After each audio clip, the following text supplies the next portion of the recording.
Bonjour tout le monde. Heureuse de vous retrouver après 2 semaines de comté. Je veux tout d'abord commencer en félicitant Madame Catherine Gentilcorps, donc nouvelle députée de Terrebonne, notre nouvelle collègue donc ici à l'Assemblée nationale. Je veux aussi dire bravo à toutes les personnes candidates. C'est pas facile de mettre sa face sur une pancarte puis de faire campagne. Et je veux aussi dire un bravo particulier à Nadia Poirier, qui est notre candidate dans Terrebonne, qui a porté haut et fort les couleurs et les valeurs de Québec solidaire dans Terrebonne, un comté où elle habite et aussi où elle élève sa famille depuis de nombreuses années. Je veux parler d'un dossier juste à côté de Terrebonne, donc à Blainville, le scandale Stablex. Il y a eu une manifestation de centaines de citoyens et citoyennes qui sont venus dire que ça n'a pas de bon sens que le gouvernement de la CAQ est en train de faire. Ils sont en train de saccager une tourbière, des milieux humides, des espèces aussi en péril pour le bien d'une entreprise étrangère américaine qui enfuit des déchets dangereux. J'ai visité le site la semaine passée avec la mairesse de Blainville. Je trouve ça vraiment, vraiment déplorable que la ministre des Ressources naturelles n'ait même pas daigné rencontrer la mairesse sous prétexte qu'elle avait des conditions. C'est vraiment indigne. Moi, je ne comprends pas. J'ai des citoyens qui m'interpellent depuis que j'interviens puis que Christine Labrie aussi intervient sur le dossier de Stablex en disant « Mais pourquoi? Pourquoi est-ce que le gouvernement achète tous les arguments de cette entreprise privée et il se fout totalement du rapport du BAP qui a dit que c'était pas une bonne idée d'ouvrir cette cellule pour Stablex? Et ils ont raison de poser la question. Je me pose la même question. On n'a pas de réponse. On ne comprend pas. J'écoute la tournée médiatique de la ministre puis on a l'impression que c'est la lobbyiste de l'entreprise. Je ne comprends pas pourquoi le gouvernement de la CAQ a toujours cette tendance à dérouler le tapis rouge, que ce soit pour Northvolt, Stablex et autres entreprises étrangères, pour qu'ils viennent ici saccager notre environnement. Les gens sont outrés, ils ont besoin de réponses. C'est la même chose aussi pour Québec solidaire. Et c'est pour ça qu'aujourd'hui, on dépose une motion tout à l'heure, après la période des questions, qui demande à la CAQ de la transparence. C'est quelque chose avec lequel ils ne sont pas très bons, de la transparence. Donc, la CAQ dépose toutes les études et tous les documents à l'Assemblée nationale en rendant public tous les documents qui justifient leur mauvaise décision d'ouvrir cette cellule pour enfuir des déchets dangereux en saccageant cette tourbière à Blainville. Madame Gazelle, qu'est-ce qui s'est passé dans Terrebonne? Qu'est-ce qui s'est passé? Bien, vous êtes passé de 12,5 à 4,5 %. Comment vous expliquez ces résultats-là pour QS? Bien, écoutez, c'est sûr que c'est décevant. C'est sûr que c'est un mauvais résultat. On aurait aimé avoir un meilleur résultat que ça c'est sûr et certain. Mais on savait que c'était déjà une course à deux, là, dès le départ. On savait que c'était le cas. Nadia, elle a fait une bonne campagne, mais on savait que ça allait être le résultat peut-être pas aussi satisfaisant que ce qu'on aurait aimé. Mais il va y avoir d'autres partiels. Il va y avoir aussi la campagne électorale dans 1 an et demi. Je suis certaine qu'on va faire mieux. J'en suis même convaincue. Mais au-delà de la course à deux, comment vous expliquez la dégringolade du vote solidaire? Bien, c'est-à-dire qu'on a fait campagne, puis il faut dire aussi que Terrebonne, c'est pas un terreau fertile encore là, pour Québec solidaire. C'était quand même un endroit où Pierre Fitzgibbon a été élu. C'est sûr qu'on avait... c'est un peu plus difficile. Maintenant, c'est une partielle. Il y a moins de gens qui participent. Puis le vote des jeunes. Nous, à Québec solidaire, on est toujours les premiers dans le vote des jeunes. Et à Terrebonne, c'est un peu plus difficile dans une partielle que les jeunes, là, de faire sortir le vote des jeunes. C'est plus leurs parents, leurs grands-parents qui votent. Donc, ça aussi, ça pourrait expliquer le résultat. Terrebonne, c'est pas un terreau fertile. Qu'est-ce qui fait en sorte qu'à Terrebonne, précisément, on vote pas solidaire? Expliquez-moi un peu. Bien, en ce moment, je dis pas que ça va être comme ça pour toujours, là, mais dans une parcelle, surtout à cause du vote des jeunes, c'est un peu plus difficile. Quand on est capable de sortir le vote des jeunes, par exemple, dans des endroits où il y a des universités, des cégeps, où est-ce que c'est plus facile de mobiliser une campagne générale, c'est plus facile pour nous. Là, à Terrebonne, c'est un peu plus difficile. C'est surtout le vote des jeunes qui peut faire. Au début de la campagne, vous aviez dit, moi, je suis une fille de banlieue, je viens de la banlieue, c'est des gens que je connais ces gens-là. Comment ça, Québec solidaire n'a pas réussi à à les rejoindre? Bien, là, c'est dans une parcelle où est-ce que c'est une course à deux, mais je dis pas que c'est comme ça jusqu'à la fin des temps. Il va y avoir d'autres partiels et aussi probablement parce qu'il va y avoir des élections municipales. Il y a peut-être d'autres endroits où des députés caquistes vont quitter ou d'autres députés. Et il y a aussi la campagne dans 1 an et demi. Mon bagage de banlieusarde où ma famille habite toujours, où j'étais là en fin de semaine à Laval, va continuer à ressortir. Je peux vous l'assurer. Donc, je vous le dis, je vous le garantis. On va faire mieux, ça, c'est sûr et certain. Vous voudriez que Québec solidaire devienne un parti qui pogne dans les banlieues? On veut pogner partout. Là, en ce moment, on est fort chez les jeunes, dans les villes où est-ce qu'il y a plus de jeunes qui étudient et tout ça, pour sortir le vote des jeunes. Mais c'est sûr que notre parti, on veut parler à tout le monde. Et moi, je suis confiante qu'avec les propositions qu'on a à Québec solidaire, sur le coût de la vie, sur le logement, là, la crise du logement, c'est pas juste sur le plateau Mont-Royal là, qu'elle est présente. Elle est présente partout.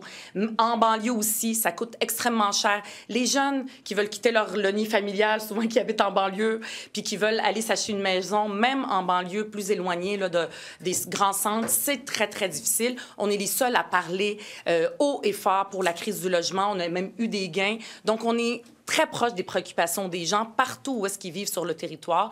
Et je vous le dis, je vous le garantis, on va faire mieux en 2020. Mais au regard du résultat d'hier, là, qu'est-ce que vous devez changer dans votre approche, dans vos politiques, pour essayer justement de rejoindre les régions? Parce qu'en ce moment, là, ces résultats-là n'indiquent pas que vous avez progressé dans les régions, bien au contraire.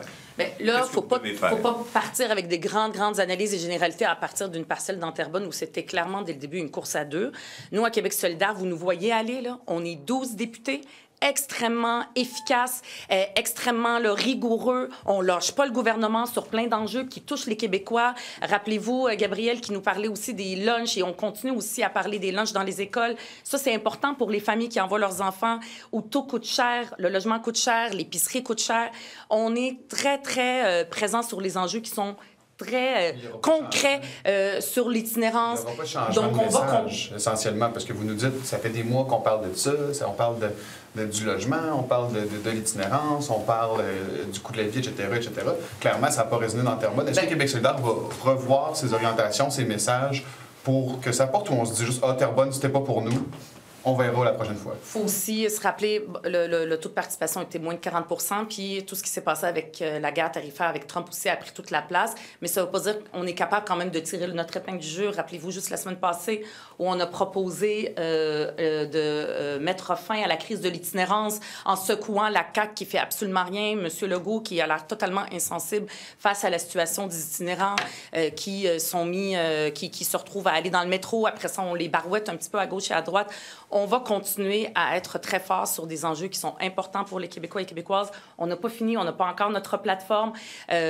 Donc, moi, je suis confiante pour la suite. Est-ce que vous sentez que c'est plus dur pour la gauche? Est-ce que vous sentez que c'est plus dur pour les partis qui sont plus à gauche? Est-ce que ça va vous forcer à vous recentrer un petit peu?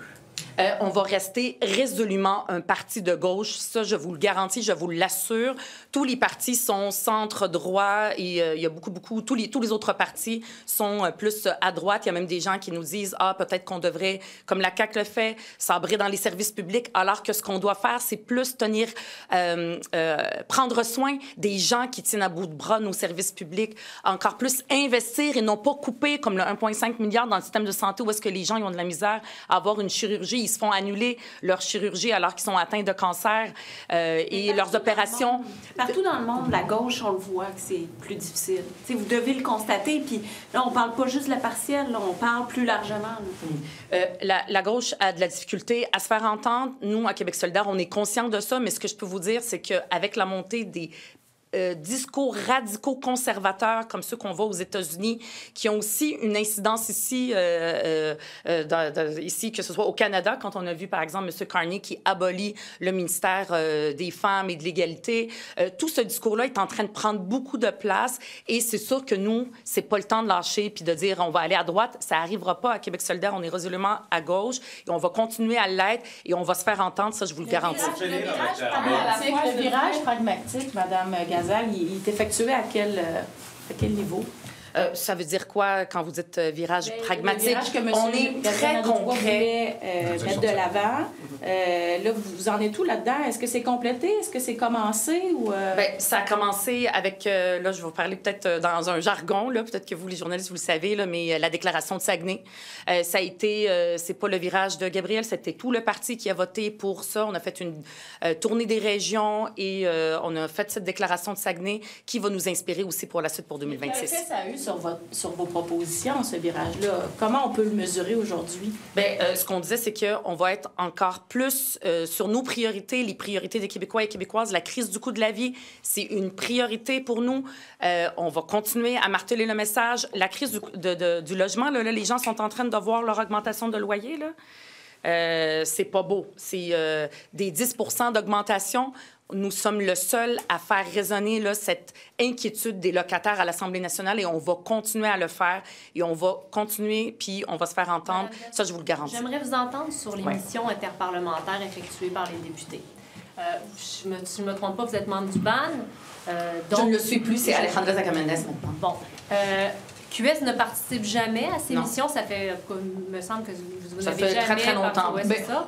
Très peu. Mais jamais vous ne critiquez ouvertement quand même ces missions-là. Est-ce que dans le contexte actuel, vous avez parlé des compressions en santé de 1,5 milliard tout à l'heure, est-ce que vous êtes confortable avec ces missions interparlementaires à l'autre bout du monde qui coûtent parfois presque 100 000 par mission pour 2-3 jours? Bien, c'est sûr que moi, je me mets à la place des gens de la population qui voient ces voyages-là qui coûtent cher puis qui se disent, après ça, nous, il y a des compressions, que ce soit dans les écoles, le système de santé, partout. Et je comprends le malaise. Donc, nous, ce qu'on fait, à Québec solidaire, on n'y participe pas, tout simplement. On n'y participe pas. Mais on regarde quand même, parce que des fois, peut-être pour une raison exceptionnelle, il y a une mission qui pourrait peut-être être justifiée. Hein? Les nouvelles internationales prennent beaucoup de place ces derniers temps. Fait qu'on va regarder si c'est pertinent. Jusqu'à maintenant, il n'y a aucune mission qui nous est parue pertinente pour y participer. Donc, est-ce qu'à un moment donné, vous vous êtes dit, bon, quelque chose qui s'est fait en mission, ça a servi au Québec? Est-ce que vous pouvez me dire s'il y a déjà quelque chose qui s'est fait en mission qui a servi au Québec? Jusqu'à maintenant, je n'ai pas d'exemple à vous donner, mais nous, on ne prendra pas les décisions pour les autres partis. On ne les obligera pas à prendre. On les laissera faire leur propre choix s'ils participent ou pas. Nous, on a décidé de ne pas y participer. Vous êtes au BAN, donc vous prenez part quand même aux décisions d'envoyer des députés à l'étranger. Bien, c'est-à-dire qu'au BAN, on est présent. La façon que ça fonctionne, c'est par consensus. On ne va pas mettre notre droit de veto pour interdire aux autres partis d'y aller. De toute façon, on est minoritaire. Puis si, par exemple, il y a un vote, ils gagnent puis ils vont y aller quand même. Nous, on a décidé de ne pas y participer. Est-ce que ça devrait être quand même, les dépenses devraient être publiées en détail, c'est-à-dire qu'est-ce que les gens ont mangé, pourquoi ça a coûté des milliers de dollars en transport. Est-ce que ça devrait être divulgué, ces informations précises? La transparence est extrêmement importante sur toutes les dépenses, que ce soit ce que le gouvernement fait ou ce que l'Assemblée nationale fait. C'est important ici. L'Assemblée nationale, c'est la maison du peuple, c'est leur argent qu'on gère. Donc, il faut toujours faire preuve de la plus grande transparence. À Québec solidaire, on a toujours défendu ça, puis on va continuer. Pour en finir avec Terrebonne, il y a plus de 60 % des électeurs de Terrebonne qui ne sont pas allés voter dans cette élection partielle-là. Ouais. C'est anémique comme taux de participation. Ouais. Il n'y avait donc même pas d'intérêt, Mme Gazal, pour cette élection partielle-là. Une surprise? Bien, c'est souvent comme ça, malheureusement. Le taux de participation dans les partiels, c'est encore plus bas parce qu'on l'entend peut-être moins parler dans les médias, par exemple, nationaux. C'est sûr que ce qui est important aussi, nous, comme élus, moi, comme élu, ça me touche le taux de participation. Même dans les élections générales, c'est quoi, 60 %. Donc, pour notre démocratie, pour la santé de notre démocratie, c'est important qu'il y ait des gens, puis nous, on a un rôle à jouer, là, de montrer à quel point les débats qu'on fait ici à l'Assemblée nationale sont importants, peuvent changer la vie des gens et de donner l'intérêt et le désir aussi à la population d'y participer. On fait un travail très, très important auprès des jeunes. On ne peut pas juste dire qu'il faut que les jeunes viennent nous voir dans nos institutions. Nous-mêmes, par exemple, on est très présents sur les réseaux sociaux, là où les jeunes sont, pour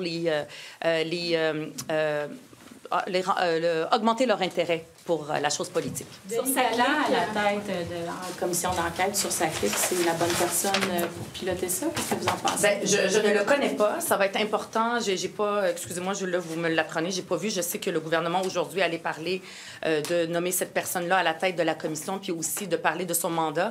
Fait que je vais en juger lorsque je vais le voir. Vous connaissez pas Denis Galland? Vous connaissez pas Denis Galland? C'est le procureur, le deuxième procureur de la commission Charbonneau. Oui, excusez-moi, les noms, des fois, m'échappent. Je ne suis pas très bonne dans les noms. Fait que sûrement, je le connaîtrais. C'est lui, là. Sûrement, maintenant que vous me le rappelez, moi, ce qui est important, c'est la personne qui va être nommée, mais c'est surtout le mandat. Je ne l'ai pas lu encore, fait que une fois que je vais le lire, je vais faire le commentaire. Ce qui a été très important, puis ce qu'on a demandé, c'est que le mandat de la commission ne soit pas uniquement sur sa clique. Évidemment, il faut faire la lumière sur ce qui s'est passé et avoir toutes les personnes pertinentes, ministres et aussi fonctionnaires, hauts fonctionnaires, dans cette commission-là, mais surtout, pour prévenir d'autres scandales comme ceux de SACLIC, alors qu'il y a 8 milliards de contrats publics pour la transformation numérique, il faut surtout élargir à tous ces contrats-là. Il y a des entreprises, là, comme par exemple SAP puis GLS, qui ont un semblant de conflit d'intérêts, c'est-à-dire qu'ils disent au gouvernement, voici ce que vous avez besoin. Comme besoin informatique. Et après ça, quand il y a une soumission, eux autres, ils soumissionnent puis ils gagnent la soumission. Il y a un conflit d'intérêts flagrant. Donc, est-ce que ça se passe de la même façon dans les autres contrats? On ne va pas se retrouver avec des dépassements de coûts qui vont coûter encore des dizaines de milliards de dollars parce que c'est 8 milliards, là, les contrats, fait qu'on ne veut pas se retrouver avec 16 milliards plus tard. Donc, pour ça, il faut élargir le mandat de la commission. Puis c'est ça que je vais regarder. Je ne sais pas si c'est sorti, mais c'est ça qu'on va commenter très rapidement, là, moi et aussi mon collègue Aaron Boisy. Peut-être juste une précision sur l'émission dernière. Oui. Je voulais juste savoir, est-ce que vous demandez à Nathalie Roy de rendre public le détail des dépenses d'émission? Oui, il faut que les détails des dépenses soient rendus publics, comme c'était le cas aussi dans le passé. Less than 5% in Terrebonne for Québec solidaire. It's very low. Of course, we are not satisfied from this result, but we knew at Québec Solidaire that it was une course, a riding. A riding? Yeah, but we knew at Québec Solidaire that it was a riding between two political... A race, a riding. No yeah. So, of course, we are not satisfied with this result, but we knew that it was a race between two political parties, and we are sure that if there's other partial or for the election, we will do more. This is for sure. And also, what was a little bit hard for us in Terrebonne is that the young people, they don't vote. Even the adult, the people older, they don't vote a lot. But it's harder for us to have the vote of young people. So this was like a challenge for us in Terrebonne. But is it a mistake to rely too much on the youth vote? Is there any concern that your message isn't resonating with anyone beyond that age group? Well, this is only like one thing why maybe the result was low, but for sure at Québec Solidaire, all the les dossiers, les enjeux, comment on dit les enjeux? All the issues that we battle for here in the National Assembly, they are near the people. For example, the housing crisis, all the cuts in the public services. These are issues that are very important for Quebecers, and we have proposals for that, and we ask questions here at the National Assembly and also outside, and we will continue to make these constructive proposal, and I'm sure that we will do better in 2026 in Terrebonne and also everywhere. But for this time, there was this challenge that we had in Terrebonne. Yeah. But how? What will you change to do better than less than 5% of the votes? Yeah. Well, we will continue to battle for the housing crisis. We will continue to be focused on all the inflation, all the everything is costing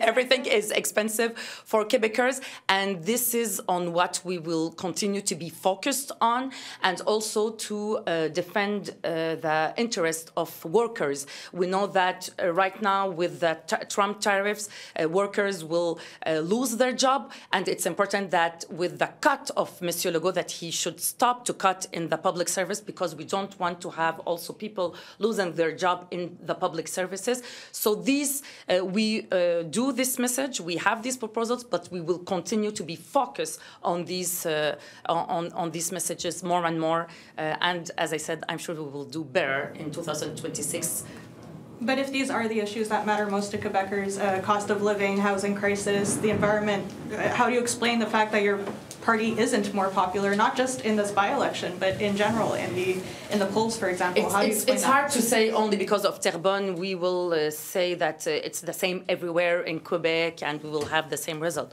Now it's in Terrebonne. It was the riding of Monsieur Pierre Fitzgibbon, who is he doesn't have the same value like that Quebec Solidaire. So maybe it wasn't a fertile place for us, but this is not representative of all the Québécois électoral. Good. Je vais y arriver. Merci. Merci beaucoup. Merci.